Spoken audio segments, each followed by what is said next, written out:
पढ़ेंगे। ठीक है, चलो। कहाँ जन्म हुआ? तो फर्रुखाबाद लिखते हैं और बड़ा लिखे तो इलाहाबाद, जिसका आजकल योगी जी ने नाम कर दिया है प्रयागराज के अंदर जन्म हुआ था। किसका? तो महादेवी वर्मा का। देखो, हाँ बेटा, महादेवी वर्मा। देखो, हिंदी के अंदर जो लेखिकाएं या कवित्रियां हुई है उनमें महादेवी वर्मा का अपना एक बहुत अच्छा स्थान है, और ये छायावाद की प्रमुख कवित्री है। छायावाद के समय इन्होंने जो कुछ लिखा है अपने आप में अविस्मरणीय है, अपने आप में बहुत ही श्रेष्ठ और अद्भुत है, अपने आप में बहुत ही, वो कहे जितनी प्रशंसा करे उतना कम है। और महादेवी वर्मा का जो जीवन यात्रा है वो जब लेखन की शुरू होती है, कैसे होती है? महादेवी वर्मा कुल मिलाकर के छायावाद की प्रमुख लेखिका है। ठीक है, छायावाद के अंदर 4 प्रमुख कवि हैं, लेखक हैं, जिनके अंदर एक है निराला जी, एक जयशंकर प्रसाद, एक सुमित्रानंदन पंत और एक महादेवी वर्मा। तो निराला, प्रसाद, पंत और वर्मा, ये 4 प्रमुख है जिन्होंने छायावाद को लेकर के चले। इनको छायावाद के 4 स्तंभ भी बोला जाता है। तो इन सब में जैसे निराला है, इन्होंने विद्रोह की कविताएं लिखी, प्रसाद ने सबके ऊपर लिखा, पंत ये प्रकृति के सुकुमार कवि है, और महादेवी वर्मा को संस्करणों के कारण जाना जाता है। तो संस्करण क्या होता है समझो पहले से। जैसे आपके साथ 10th में कोई बच्चा था और उसने किस प्रकार से आपके साथ रहा, या अभी कोई आप क्लास में कैसे रहते हो क्या, और जब आप बड़े हो जाओ तब उसको लिखोगे कि भाई हमने 12th में कोरोना आया था और ऐसे ऑनलाइन पढ़ते थे, कैमरा बंद कर देते थे और फिर आराम से बैठे रहते थे, कोई चिंता वाली बात थी नहीं, आराम से अपना सोते रहते थे। सर को ये लगता था कि मैं क्लास ले रहा हूं। तो ये ऐसे, मतलब संस्मरण का मतलब है बीती हुई बातों को याद करके लेखबंद करना, बीती हुई घटनाओं को याद करके लेखबंद करना। ठीक है, क्या कहलाता है? संस्मरण कहलाता है। ठीक है, क्या कहलाता है? संस्मरण। तो महादेवी वर्मा को अधिकतर संस्मरणों के कारण ही जाना जाता है। आज यहाँ महादेवी वर्मा का एक बहुत अच्छा संस्मरण दिया गया, भक्तिन, बहुत बढ़िया पाठ है, सुंदर पाठ है। तो परिचय कर लेते पहले। तो महादेवी वर्मा का जन्म 1907 फर्रुखाबाद उत्तर प्रदेश, यानी इलाहाबाद के पास एक छोटा सा कस्बा था फर्रुखाबाद, वहां इनका जन्म हुआ। वर्तमान उत्तर प्रदेश, उस समय भी उत्तर प्रदेश। प्रमुख रचनाएं इनकी दीपशिखा, यमा, ये इनके काव्य संग्रह, मतलब इनके अंदर कविताएं हैं, क्योंकि महादेवी वर्मा है वो वेदना की कवित्री है, वेदना की कवित्री है। उन्होंने वेदना लिखी है, कष्ट लिखा है, उनको जो दर्द की अनुभूति हुई वो उन्होंने लिखने का प्रयास किया है। उसके बाद है श्रृंखला की कड़ियां, यानी श्रृंखला की जो कड़ियां है इनके अंदर उनके उस समय के जो साथी है, उस समय के जो साथी है उनके बारे में लिखा गया है, और उस समय किस प्रकार से कैसे कैसे लोग उनके साथ आए, किस प्रकार से लोग साथ में रहे, उनका जीवन साथ कैसा रहा, कितने ऐसे लोग थे जिन्होंने, वो कहता ना, महादेवी वर्मा के साथ जीवन यापन किया। ये खुद बहुत अच्छी लेखिका थी, तो लेखक। और उसके बाद जब इन्होंने प्रयाग महिला विद्यापीठ की स्थापना की, तो वहां लड़कियों को रख करके और लड़कियों को पढ़ाने का काम किया। उनके साथ जो खट्टे मीठे अनुभव, क्योंकि ये बहुत ही जानवरों के बारे में आपने एक इनका पाठ पढ़ा होगा गोरा, तो वो भी अपने आप में, यानी इन्होंने जानवरों की, पक्षियों की, पशुओं की वेदना, दुख, दर्द को समझा था और उसको अपनी कलम से उतारा था। तो ऐसे लगता है जैसे जानवरों ने इनको बताया हो, मतलब इतना इन्होंने अंदर हृदय से जो वर्णन किया था, अच्छा सारा। फिर आपदा, संकल्पिता, भारतीय संस्कृति के स्वर, ये इनकी निबंध संग्रह है। अतीत के चलचित्र, स्मृति की रेखाएं, पथ के साथी और मेरा परिवार, ये इनके रेखा चित्र या संस्मरण। रेखा चित्र का मतलब होता है, एक होता है संस्मरण और एक होता है रेखा चित्र। रेखा चित्र का मतलब ये होता है कि शब्दों के माध्यम से चित्र, शब्दों से चित्र बनाना, ठीक है ना। चित्र बनाना, यानी किसी के व्यक्तित्व का चित्र, उसके व्यक्तित्व को शब्दों के अंदर व्यक्त करना, उसके व्यक्तित्व को शब्दों से बयां करना, शब्दों के माध्यम से बताना और शब्दों के माध्यम से एक खाका तैयार कर लेते, ऐसा ऐसा था, ये था, वो था, और सामने वाले के मन के अंदर जब उनको देखने की जो अनुभूति होती है, उस अनुभूति को देख करके ऐसा लगता है कि वो अपने आप में एक विलक्षण थे, अपने आप में अद्भुत थे। ठीक है, वैसे इनकी अगर जन्म डेट लिखनी है तो भी लिख लेना है, इनकी जन्म कब 26 मार्च को हुआ था ना, 26 मार्च 1907 से लेकर के और मृत्यु हुई थी 11 सितंबर। ठीक है, 11 सितंबर 1987 लिखी हुई नहीं है, अगर आप चाहो तो लिख लेना। ठीक है, प्रमुख पुरस्कार ज्ञानपीठ पुरस्कार, यानी हिंदी के अंदर सबसे बड़ा पुरस्कार है भारत में, हिंदी का जो सबसे बड़ा पुरस्कार है ज्ञानपीठ पुरस्कार, यामा संग्रह के लिए 1983 में इनको मिला। यानी जो ज्ञानपीठ पुरस्कार है वो यामा, इनकी एक काव्य संग्रह है, कविताओं का संग्रह है, उस संग्रह के लिए इनको ये ज्ञानपीठ पुरस्कार है, ये 1983 में मिला। कहीं कहीं 82 लिखा होता है, कहीं ये आपकी बुक में 83 भी लिखा हुआ है।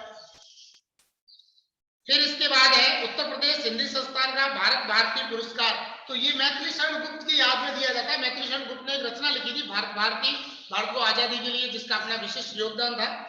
ठीक है, और पद्म भूषण यानी भारत सरकार द्वारा एक पुरस्कार दी जाता है, भारत रत्न, भारत रत्न, पद्म भूषण, पद्म विभूषण, पद्म श्री, ऐसे पुरस्कार। उसका ये जो दूसरे नंबर का पुरस्कार है वो भी महादेवी वर्मा को मिल चुका है। और निधन 11 सितंबर 1987, कहां पर हुआ, तो इलाहाबाद में इनकी मृत्यु हुई, आज जिसको हम प्रयागराज कहते हैं, उन्हीं के अंदर इनकी मृत्यु हो गई।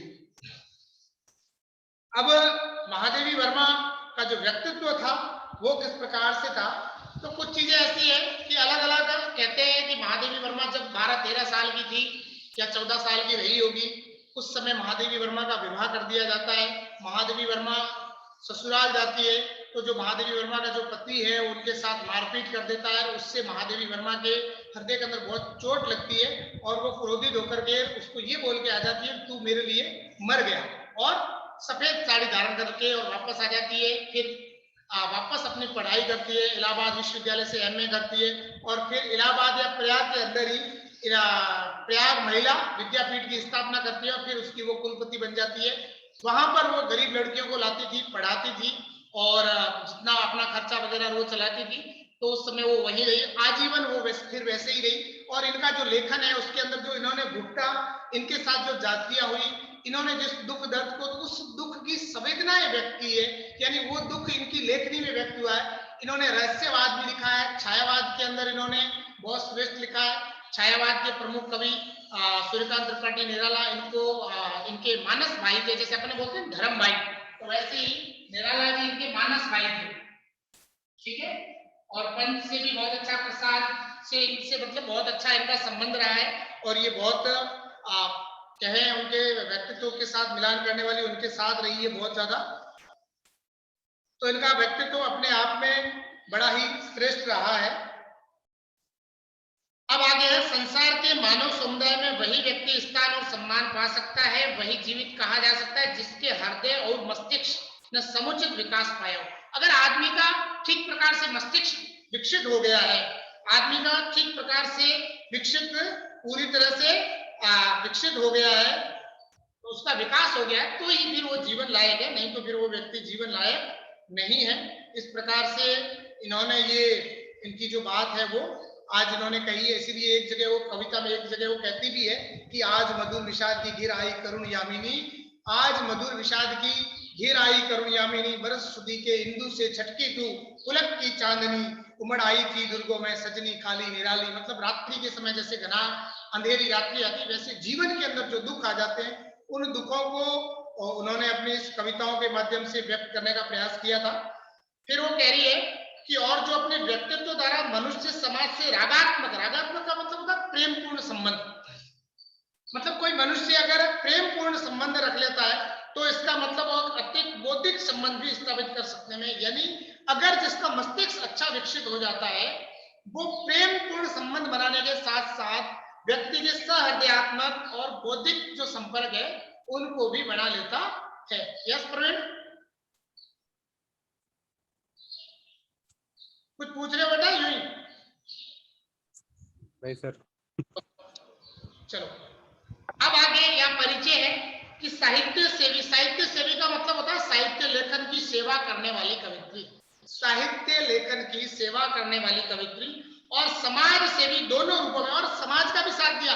ये प्रयाग के अंदर रहती थी, इन्होंने महिला विद्यापीठ की स्थापना कर रखी थी। तो गांव से जो लड़कियां पढ़ नहीं सकती थी, जिन लड़कियों के पास पर्याप्त पैसा नहीं होता था, तो उनको वो लाती हॉस्टल में, प्रत्येक साल एक लड़की को लाती, मुफ्त में ला करके पढ़ाती, फ्री में पढ़ाती और लड़कियों की शिक्षा की व्यवस्था करती। और उन्हें एक बार समाज के अंदर उठने के लिए, ऊपर उठाने के लिए, पुरुष प्रधान समाज की जो अत्याचार है उनका सामना करने के लिए एक शिक्षित करने का जो काम है वो इन्होंने किया है।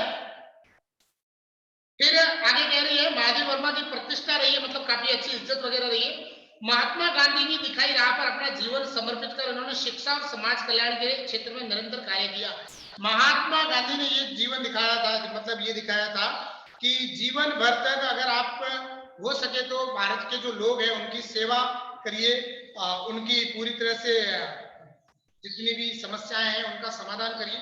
तो ये इन्होंने जीवन भर करने का प्रयास किया। समाज के अंदर भी जो जो इनसे हो पड़ा उसको इन्होंने करके दिखाया और करने का प्रयास भी किया।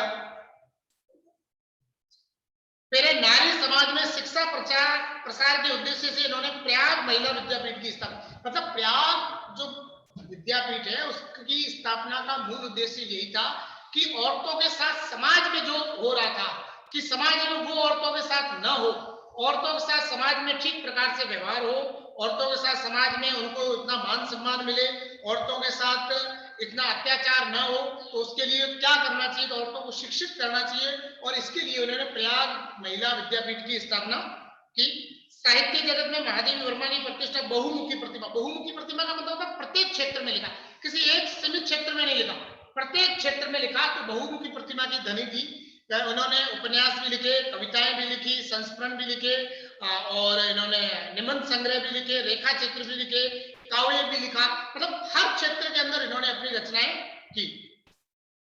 बहुमुखी प्रतिभा के रचनाकार के रूप में रही है। अगर कविता के क्षेत्र में वे छायावाद के 4 स्तंभों में से एक मानी जाती है, यानी 4 स्तंभ मैंने आपको बताया कविता के क्षेत्र में छायावाद। तो छायावाद का जो टाइम है वो कितना है? तो छायावाद का समय 1918 से लेकर के और 1938 तक माना जाता है। ठीक है, आचार्य शुक्ल के अनुसार, यानी रामचंद्र शुक्ल है वो ये मानते हैं, रामचंद्र शुक्ल जी ये मानते हैं कि छायावाद का जो टाइम पीरियड आधुनिक काल का उसका समय 1918 से 1938 है। और उनके साथ इन चारों की कविताएं, यानी एक महादेवी वर्मा और 3 जो ये अन्य हैं, इनकी कविताएं बड़ी प्रमुखता से रही है। निराला विद्रोह के कवि रहे हैं, नवजीवन के कवि रहे हैं। प्रसाद ने सब क्षेत्रों के बारे में लिखा है। संपूर्णता से पंत प्रकृति के सुकुमार कवि कहलाते हैं। महादेवी वर्मा है वो रहस्यवाद की कवित्री कहलाती है। तो अन्य 3 है पंत, प्रसाद और निराला। तो अपने निबंध और संस्मरणात्मक रेखा चित्रों के कारण एक अप्रीतम गद्यकार, मतलब एक विशिष्ट, इनका गद्यकार का मतलब होता है जैसे खड़ी बोली में अंदर कविता नहीं, जो संस्मरण नाटक वगैरह ऐसे जो लिखते हैं खड़ी बोली में, उसके अंदर लिखने के कारण ये अपने आप में एक विशिष्ट शैली की रचनाकार मानी जाती है। बहुत ही श्रेष्ठ रचनाकार है वो ये मानी जाती है। रूप में इनकी चर्चा होती है। कविता और गद्य इन दोनों क्षेत्रों में इनकी प्रतिभा अलग अलग स्वभाव लेकर सक्रिय, यानी कविता के अंदर लिखा तो इन्होंने अलग रूप से लिखा और गद्य के अंदर लिखा तो संवेदना और जो अनुभूति का जो एक मिश्रण है वो अपने आप में देखने लायक है। कविताओं में वो अपनी आंतरिक वेदना और पीड़ा को व्यक्त करती है, मतलब वो अंदर से कितनी दुखी है, क्योंकि उन्होंने स्वयं ने उसको भुगता था। जब वो ससुराल जाती है, उनके साथ किस प्रकार से ससुराल में व्यवहार होता है, किस प्रकार से उनके साथ व्यवहार किया जाता है, तो आंतरिक वेदना और जो पीड़ा को व्यक्त करती है उस लोक से परे किसी और सत्ता की अभिमुख दिखाई पड़ती है। मतलब उस रहस्यवाद में लिखती है कि मैं प्रेमिका हूं और मेरा पति यानी जो ईश्वर है मेरा इंतजार करता, मतलब दूसरे लोग की आत्मा परमात्मा के दृष्टिकोण से लिखती है। और आत्मा परमात्मा लौकिक अलौकिक दृष्टिकोण से महादेवी वर्मा ने ये समझाने का प्रयास किया है कि ये संसार क्षणभंगुर है और यहाँ कुछ भी स्थायी नहीं।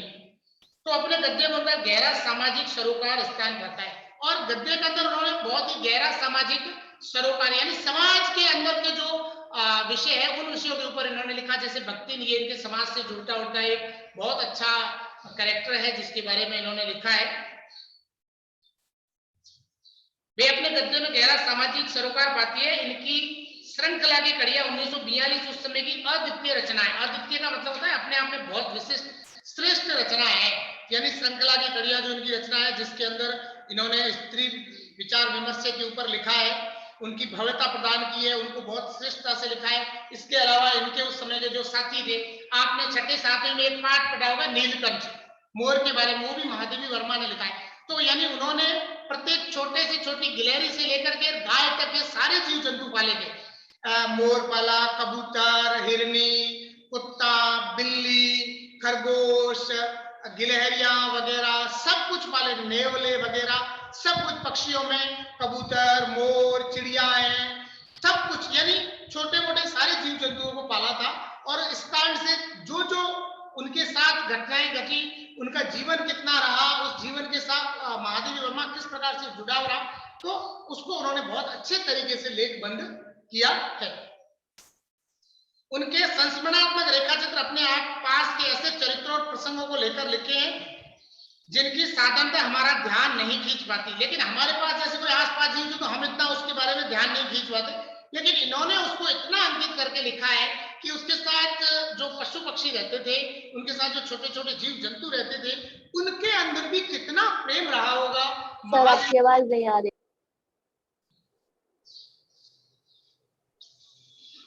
सर, वापिस से कंटिन्यू करना प्लीज। अब आ रही है? हाँ। तो महादेवी वर्मा ने अपने आसपास उस समय के इतने मतलब जो चरित्र थे उनके बारे में लिखा है कि किस प्रकार से उनके साथ खरगोश रहा तो किस प्रकार से रहा, चिड़ियाएं रही तो किस प्रकार से, मतलब उन्होंने उनकी जो संवेदना थी उस संवेदना को बाहर निकाल करके लिखा। पूर्ण रूप से उनकी संवेदनाओं में वो झलक है स्पष्ट रूप से दिखाई देती है, जिनकी साधारण रूप से हम तो समझ ही नहीं सकते कि पशु पक्षी भी रोते हैं, उनका भी जो दुख है, पशु पक्षियों का भी जो दर्द है, उस दर्द को महादेवी वर्मा ने जो लेखनी से दिखाया है। आपने गोरा उनका एक पाठ पढ़ा होगा, तो उसके अंदर किस प्रकार से गाय अंतिम समय में उनके कंधे के ऊपर सिर रखती है, उनके आंसू, उनकी निराशा। एक जो नीलकंठ वाला पाठ पढ़ा होगा, मोर किस प्रकार से निराश होकर के उनके पास आता है, कैसे बैठा रहता है, उसकी आंखों की कैसी वेदना। तो मतलब उन्होंने उसके दर्द को देखा, उस दर्द को जो शब्दों के अंदर से उन्होंने लिखा वो अपने आप में अद्भुत है। लेकिन महादेवी जी की मर्म भेदी का मतलब होता है दर्द जानने वाली, मतलब वो समझ लेती थी कि जानवर दर्द में है। जानवर की आंखों से और जानवर के उनके सामने देखने के दृष्टिकोण से वो समझ आती थी कि जो ये जानवर है ये पूर्ण रूप से क्या है, बहुत ज्यादा दर्द के अंदर है। और करुणामय दृष्टि उन चरित्रों की साधारणता में असाधारण तत्वों का संधान करती है, यानी एक विशिष्टता है वो दिखाती है। इस तरह समाज के शोषित पीड़ित तबके को उन्होंने अपनी गद्य रचनाओं में नायकत्व प्रदान किया है। नायकत्व का मतलब है हीरो बनाया। इनकी एक रचना ये भक्ति ने, इनके साथ भी समाज में अत्याचार होता है वगैरह, लेकिन यहाँ ये इनकी कहानी की प्रमुख पात्र है। ऐसे इनकी एक रचना है अलोपी, बहुत अच्छी रचना है कि एक अंधा व्यक्ति जिसको समाज में कोई नहीं मानता, उसको महादेवी वर्मा ने अपनी कहानी का हीरो बनाया है। ऐसे ही बहुत सारे उनके नौकर चाकर रहे होंगे या उनके साथ कोई काम करने वाले, उनके उस छात्रावास में जो लड़कियां साथ रही उनमें से, तो बहुत सारे ऐसे कहानियों के पात्र हैं जिनको समाज ने स्थान नहीं दिया, लेकिन महादेवी वर्मा ने अपनी रचनाओं के अंदर उसको डाल के और अमर कर दिया। उनके इस प्रयास ने हिंदी के साहित्यिक समाज पर ऐसा गहरा असर डाला कि संस्मरणात्मक रेखाचित्र की विधा के लिए शोषित पीड़ित आमजन की विषय वस्तु के रूप में मान्यता मिल गई। और संस्मरणात्मक मतलब जो यादें हैं उसके अंदर शोषित पीड़ित ऐसे लोगों को डाला जो अपने आप में अद्भुत है। अब यहाँ जो पाठ दिया गया भक्तिन, अपन उसके बारे में चर्चा करेंगे कि भक्तिन का क्या कैसा है, परिचय कर लेते हैं आज। तो भक्तिन महादेवी जी का प्रसिद्ध संस्मरणात्मक रेखाचित्र है। मतलब संस्मरणात्मक रेखाचित्र का मतलब यादों के आधार पर लिखा गया रेखाचित्र, यानी शब्दों के माध्यम से बनाया गया एक चित्र है। जब महादेवी वर्मा के साथ वो रही, उसके बाद वो चली गई, उसका देहांत हो गया, उसके बाद महादेवी वर्मा ने उसको लिखा है, जो स्मृति की रेखाओं में संकलित है। यानी इनका एक पुस्तक है जिसका नाम है, संग्रह है जिसका नाम है स्मृति की रेखाएं, उसके अंदर इन्होंने लिख रखा है, ये वहां से लिया गया है। इसमें महादेवी जी ने अपनी सेविका, मतलब घर में खाना वाना बनाने वाली है ये, भक्तिन के अतीत और वर्तमान का परिचय देते हुए उसके व्यक्तित्व का बहुत दिलचस्प खाका खींचा। मतलब उसका अतीत कैसा था, अतीत का मतलब जब वो महादेवी वर्मा के पास आई उससे पहले कैसी थी, उसके बाद महादेवी वर्मा के पास जब आई रही उस समय कैसी थी, महादेवी वर्मा के ऊपर उसका क्या प्रभाव वगैरह पड़ा।